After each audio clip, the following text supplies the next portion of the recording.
Okay. So one more thing we have to define is the angular measurements, also known as distance on Earth. Okay.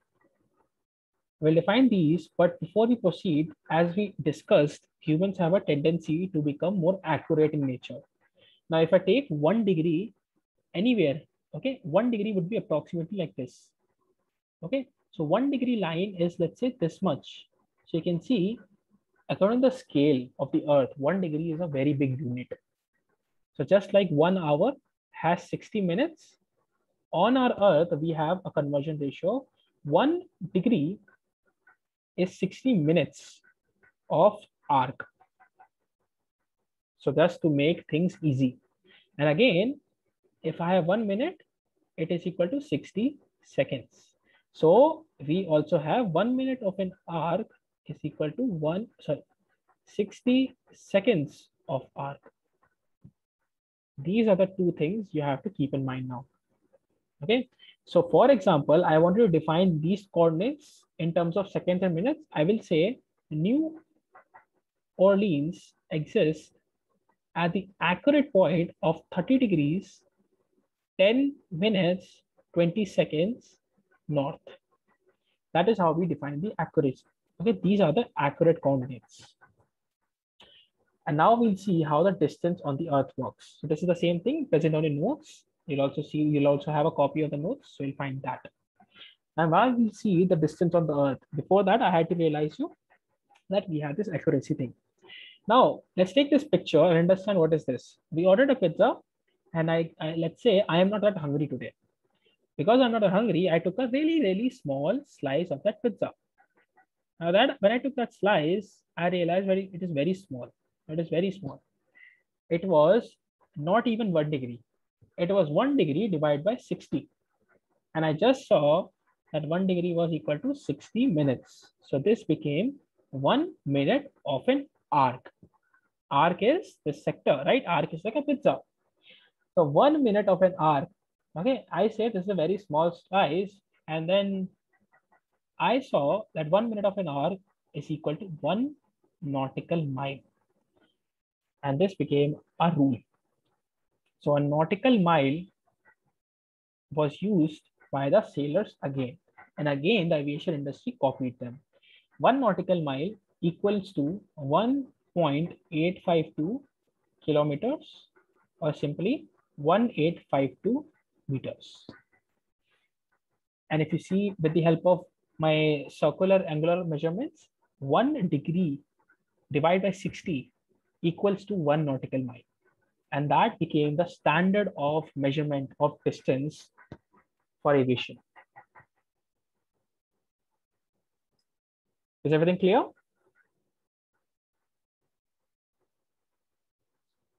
Okay. All right. And you can see this become the definition also. Okay. The ICAO, again, the International Civil Aviation Organization, defined the definition of nautical mile as it is the measure of a distance of 1852 meters. So they could not come up with anything. So they came up with a definition as a conversion one. Okay. And if you convert the same value in the feet, it comes around 0.6080 feet. So this also became one more understanding of the same thing, or a definition.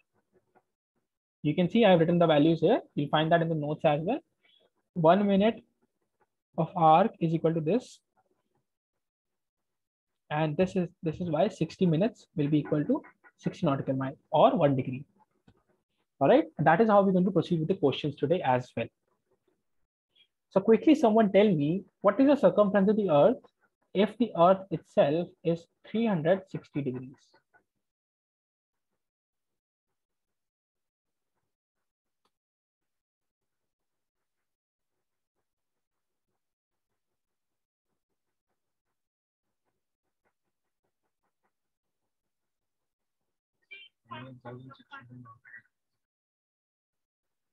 Correct.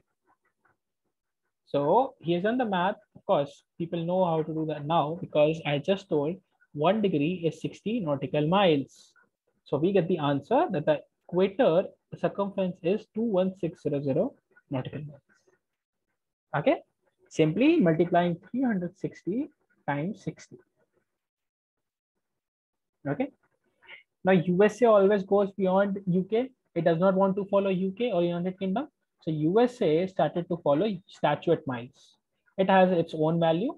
Statute miles is basically 1 nautical mile is equal to 1.15 SM. Okay. They form their own values. Okay, and this was known as that. We'll not be using this, so we'll not be focusing on statute miles.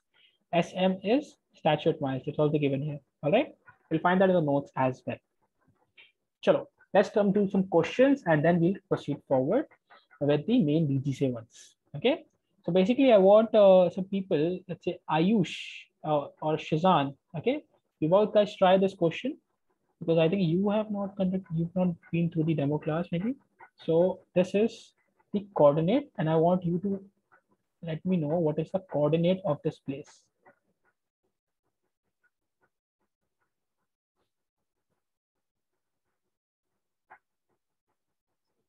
Yeah. Okay, both of you are correct. Okay. So I'll ask then, I think Rupesh is left and Chandan. Chandan and Rupesh, can you answer me the coordinate of this point?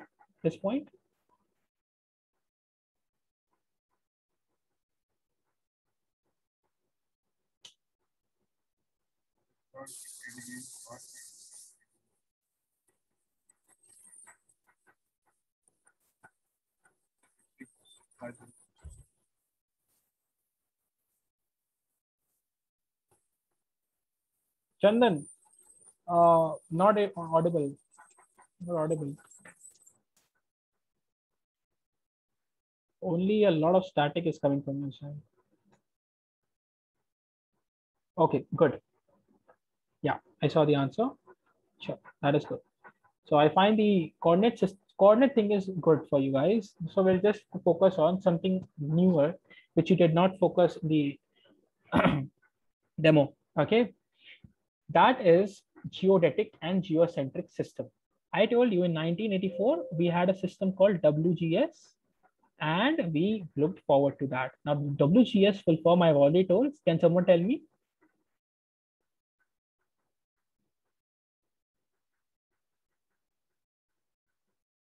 Hello.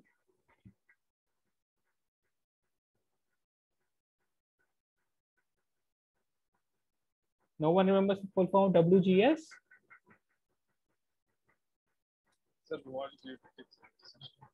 Okay. Yeah, it's World Geodetic System. Now the word geodetic came in here. When the geodetic came here, I told you that I'll be telling you what it is. Now let's take two examples on the left side. Look at the screen. If suppose that the earth was a sphere, okay, and you're standing on a platform.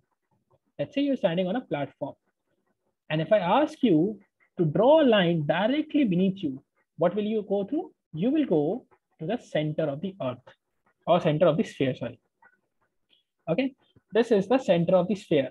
This happens only when the object or that body is a sphere. But in the second case, because